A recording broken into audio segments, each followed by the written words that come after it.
பா எங்க காலேஜ்ல ஒரு ப்ராஜெக்ட் பா அவங்க உங்க பேரண்ட்ஸ் கிட்ட few questions கேட்க சொல்லிருக்காங்கப்பா. உங்ககிட்ட கேக்கட்டாப்பா? ஓ எஸ். உங்க முழு பேர் என்னப்பா? ராஜேஷ் சின்னசாமி. ஸ்கூல் படிக்கும்போது அப்பவும் ராஜேஷ் சின்னசாமி. உங்களுக்கு எவ்வளவு ஃப்ரெண்ட்ஸ்ப்பா? ஸ்கூல் படிக்கும்போது நிறைய ஃப்ரெண்ட்ஸ், காலேஜ் வந்ததுக்கு அப்புறம் அதை விட கொஞ்சம் அதிகம். இப்போ பிசினஸ்ல நிறைய ஃப்ரெண்ட்ஸ் இருக்காங்க. உங்க ஃப்ரெண்ட்ஸ் எல்லாம் இன்னும் மெயின்டைன் பண்றீங்களா? ஆல்மோஸ்ட் சம் ஃப்ரெண்ட்ஸ் டெய்லி கூட ஈவினிங்ல நாங்க மீட் பண்றோம் இல்லையா, எந்த ஃப்ரெண்ட்ஸையும் நான் மிஸ் பண்றதே இல்ல. நம்ம இந்த வீட்ல எத்தனை வருஷமா இருக்கோம்? எங்க அப்பா இங்கதான் பிறந்தாரு. மொத்தம் 3 ஜெனரேஷனா இந்த ஒரே வீட்ல தான் இருக்கும். உங்க ஹெல்த் கரெக்டா மெயின்டைன் பண்றீங்களாப்பா? அப்பா ரொம்ப health conscious. Daily 1 hour either walking or yoga or shuttle, 3ல ஏதாவது ஒன்னு டெய்லி பண்ணிடுவோம். தெரியுது இல்லையா, இந்த வயசுலயும் இது வரைக்கும் நோ ஹாஸ்பிட்டலைஸ், நோ சர்ஜரி. அப்பா உங்களுக்கு பிடிக்காத ஒரு விஷயம் மத்தவங்களுக்கு பிடிக்குங்கிறதுக்காக பண்ணிருக்கீங்களா? No chance. மத்தவங்களுக்காக நமக்கு பிடிக்காத விஷயத்த நான் பண்றதே இல்ல. சூப்பர்ப்பா, எல்லா क्वेश्चंस ஓவர். இதே மாதிரி क्वेश्चंस நான் இன்னொருத்தங்க கிட்ட கேட்டிருக்கேன். அவங்க பேசினதை ரெக்கார்ட் பண்ணிருக்கேன். கேக்குறீங்களாப்பா? யாரது? நீங்களே கேளுங்கப்பா. உங்க ஃபுல் நேம் என்னமா? காயத்ரி ராஜேஷ். ஓ அம்மாவா? கல்யாணத்துக்கு முன்னாடி காயத்ரி சுப்பிரமணியம். இப்போ உங்களுக்கு எத்தனை ஃப்ரெண்ட்ஸ் இருக்காங்கம்மா? சுமதி, ஸ்ரீஜா, அனிதா, அவ்வளவுதான். மேரேஜுக்கு முன்னாடி? அப்போ கணக்கே இல்லம்மா.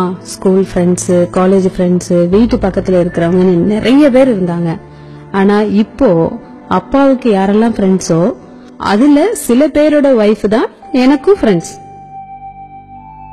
உங்க ஹெல்த் கரெக்டா மெயின்டைன் பண்றீங்களாமா?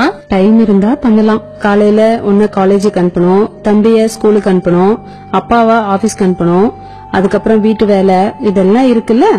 அப்போ ஒர்க் அவுட் இல்லனா ஹெல்த்தியா இருக்க முடியுமாமா? அதனாலதான்மா நீயும் சிசரின், தம்பியும் சிசரின், 2 ஆபரேஷன். இந்த வீட்ல எவ்வளவு நாளா இருக்கீங்கம்மா? உங்க அப்பாவை கல்யாணம் பண்ணதுல இருந்து 20 வருஷமா. அதுக்கு முன்னாடிமா?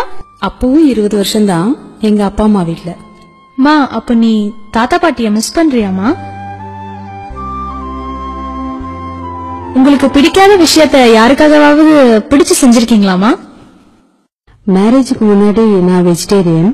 ஸ்கூல்ல ஃப்ரெண்ட்ஸ் நான்வெஜ் கொண்டு வந்தா கூட தள்ளி போயிடுவேன். பார்க்கவும் பிடிக்காது, தொடவும் மாட்டேன். ஆனா இப்போ உங்க அப்பாக்காக நான்வெஜ் சமைக்கிறேன். என்னாச்சுப்பா? அதை தொட்டு சமைக்க பிடிக்காது, பட் உங்க அப்பாவுக்காக. அதை தொட்டு சமைக்க பிடிக்காது, பட் உங்க அப்பாவுக்காக. அவள்தான் நமக்கு உலகம். அவளோ தன் தாய் வீட்டின் கதவு தட்டும் ஓசையை கூட பள்ளி சத்தத்தில் தான் உணர்கிறாள். அவள் வாழ்ந்த வீட்டுக்கும் வாழ்க்கைப்பட்ட வீட்டுக்கும் இடையில் மழை, வெயில், காற்று, வானம், பூமி, பறவை, கனவுகள், தோழிகள், குலதெய்வமும் கூட மாறித்தான் போய்விட்டன. அவளது ஒரு கண்ணில் சூரியன், ஒரு கண்ணில் நிலவு, 2 விழிகளையும் மூடி அவள் உறங்கியதே இல்லை. அவளது ஒரு மார்பில் தாய்ப்பால், ஒரு மார்பில் காமத்துப்பால், 2க்கும் இடையில் அவள் இதயம் அவளுக்காக துடித்ததே இல்லை.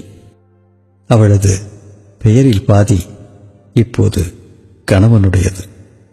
அவளது உயிரில் பாதி இப்போது குழந்தைகளுடையது.